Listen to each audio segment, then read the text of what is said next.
The Love Witch is a film from 2016 that was directed by Anna Biller, and I've had this on my radar on Tubi for quite a while until I was recently recommended to watch it through a friend, and it was brought to my attention again, and then I saw the poster and I recognized it. And I'm like, yeah, that's on Tubi, so probably gonna get to it soon.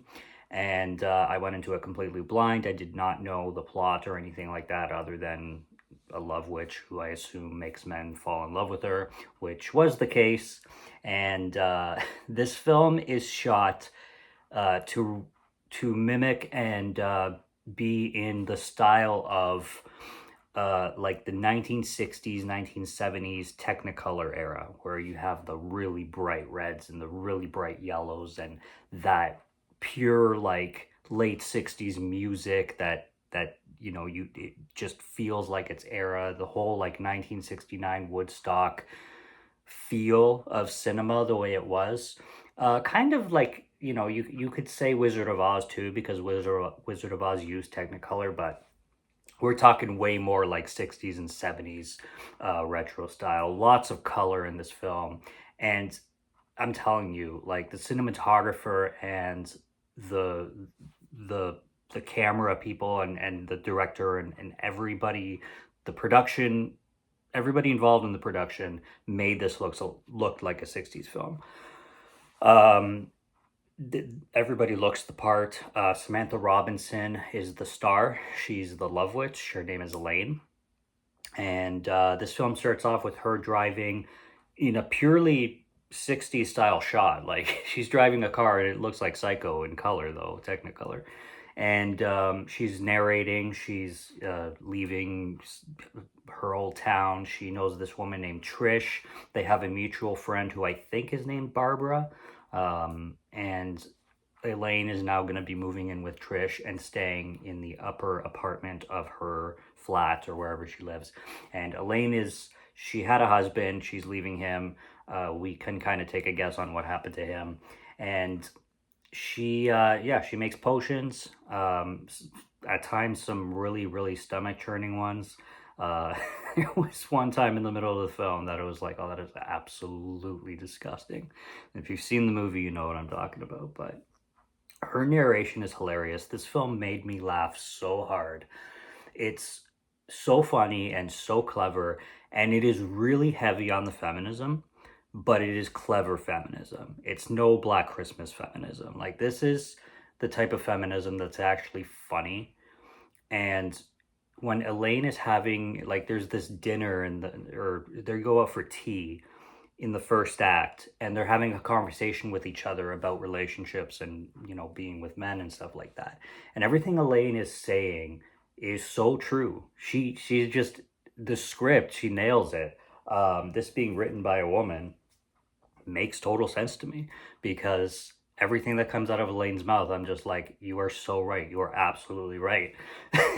And she's such an expert at keeping men, kind of thing. Of course, she does it like through trickery and manipulation and potions, and she makes them literally go crazy. And when they go crazy, like when they start to become literally obsessed with this woman named Elaine, it's so funny how childish and how they turn from these like big macho, full of game, full of charm, full of charisma guys who can just woo women to right into these like infant babies. It's like there's this guy named Wayne, which is her first victim, other than the husband.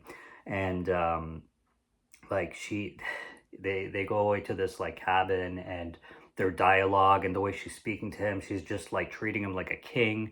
And then she gives him something to drink, and of course every man is written to be a dumbass in this film. But again, like I said, it works. Sometimes it can be cringy, and sometimes it can be like eye rolling. I've seen lots of those, but this one actually hit my funny bone and is just so true. Like it's written in a way that it's so good. And as I was saying about that tea, conversation that Trish and Elaine were just having. Elaine is saying everything so accurately, and then Trish will counteract and like say like, no, no, you got to do this and this, and you can't let this and this. And I'm like, no, no, you're wrong, you're wrong. And then Elaine will say something, and I'm like, yep, you're right, Elaine.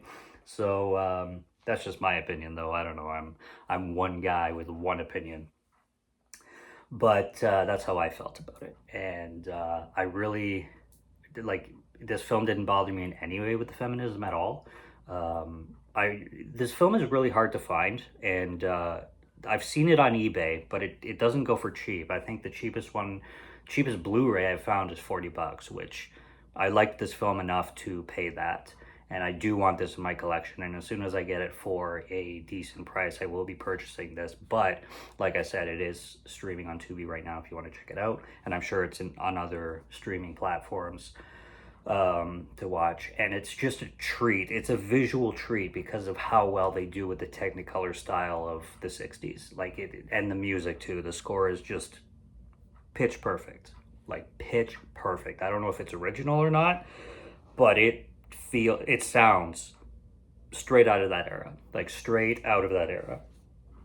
And then the film just carries on from there. She starts to seduce men. She starts to use these potions, towards these men, and get what she wants from them. And she just knows how. And she's the love witch, and she takes advantage of every single one and comes up on top every time, until she doesn't, of course. What goes up must come down, or what do they say about when like gangsters rise to the top, there's always a fall on the way down. I don't know what the word is, but, or the term.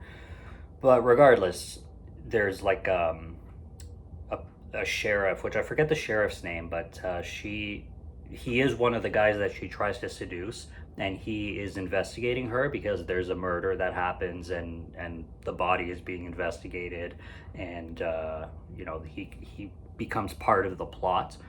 So it does become like an investigation kind of thing on this woman. But for the most part, she's very, very intelligent, and I liked the way this film ends. It ends actually very, very funny again, but very realistic and believable and clever. Like the ending is just perfectly clever. I only have a few minor complaints. There is some dream sequences involving like her getting married to a guy named Richard, where they're like kings and queens, or they're like prince and princesses. They're wearing crowns, and there's all this like festive, it almost feels like the Princess Diaries all of a sudden. And I wasn't a big fan of that film. I watched it a long time ago, but I never liked it. And it feels like that, and it was just, those parts got a little bit boring for me. And then the film is just a tad too long, because this is exactly 2 hours. It's 120 minutes. It merits it. Like it's definitely, it has enough in it. It doesn't drag necessarily. It just does feel 2 hours, where you could have had this film at like an hour and 45, and it probably would be slightly better, because it wouldn't, there's, I guess, like, me not liking the king and queen parts, I guess you could cut those out and then it would be fine. But even so, even if you wanted to keep those in, 2 hours just seems like a tad too long. Not the biggest deal in the world. Like I said, it doesn't drag at any point, but you could have trimmed it down just a little bit. But those are two like little minor complaints. I think the performances are phenomenal, and I think the script is genius, and I think it's such a well executed film. So that's The Love Witch, and I highly suggest checking it out just to see how well they do with making this feel straight out of the late 60s. So that's what I got in it. There's a lot of nudity in it too, so you're gonna see a lot of dong, and you're gonna see a lot of pussy. A lot of it. Enough anyway. So that's what I got on The Love Witch. Go check it out. I highly recommend it. Subscribe to Morgan Film Fan if you like to listen to my voice, or if you like my film reviews. I'll be back with more soon, so stay tuned for those. Check out what's on the channel already. Stay tuned for what's coming. Until next review, have a good one. Take care and cheers.